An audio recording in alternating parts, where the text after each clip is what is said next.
L'impact des activités humaines sur la biodiversité. Tout d'abord, les activités humaines entraînent l'extinction d'espèces. La biodiversité est caractérisée par exemple par sa richesse spécifique. Ici, nous avons 4 triangles, 4 carrés, 4 ronds, donc 3 espèces différentes. Elle est également caractérisée par l'abondance de ces espèces. Donc ici, il y a 4 espèces, 4 unités par espèce, puisque j'ai 4 triangles par exemple. Enfin, l'équitabilité permet de définir l'abondance par rapport à cette richesse spécifique.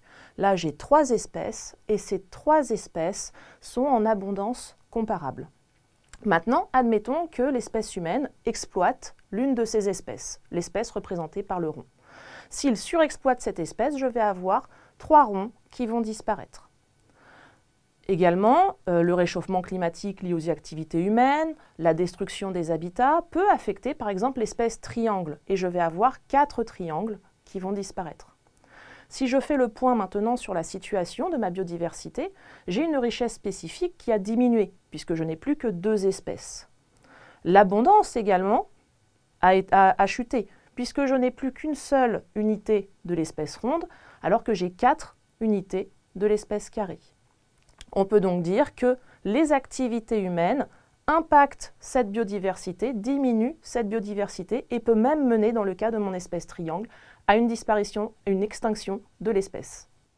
La fragmentation de l'habitat des espèces.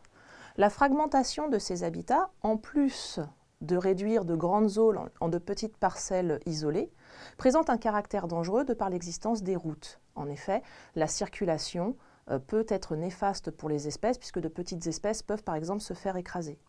Mais on a également, par cette fragmentation, un effet que l'on appelle l'effet lisière. En effet, de nombreuses espèces ne peuvent pas vivre à la lisière d'une forêt car les conditions sont différentes.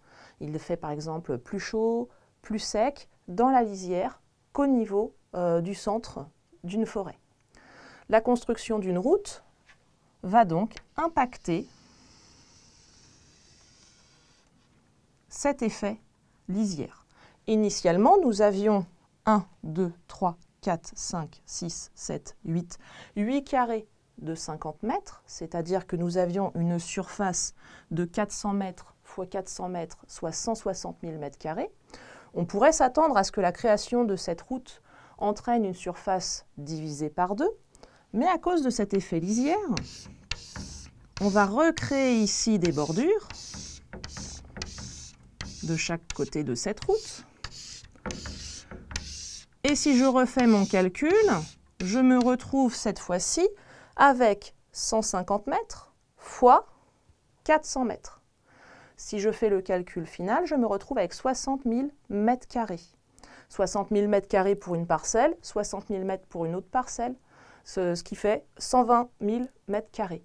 Initialement, j'en avais 160 000. On se rend bien compte que diviser un espace comme ça en 2 avec une route, ce n'est pas diviser la surface en 2 pour les espèces.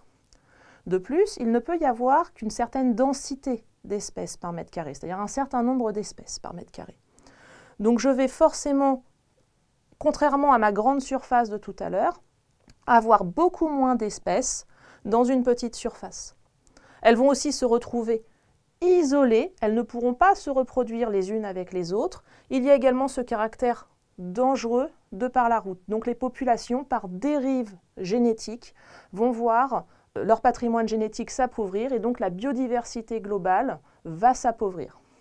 Maintenant, on peut préserver cette biodiversité. En effet, le fait de connaître les points de migration, par exemple, des différentes espèces au niveau de cette route, va permettre la construction de crapauducs, par exemple. Les crapauducs sont des passages qui permettent aux batraciens et aux petits animaux, comme des rongeurs, de communiquer avec un espace géographique et un autre espace géographique séparé. Alors, il faut bien faire attention à l'endroit où on va construire ces passages.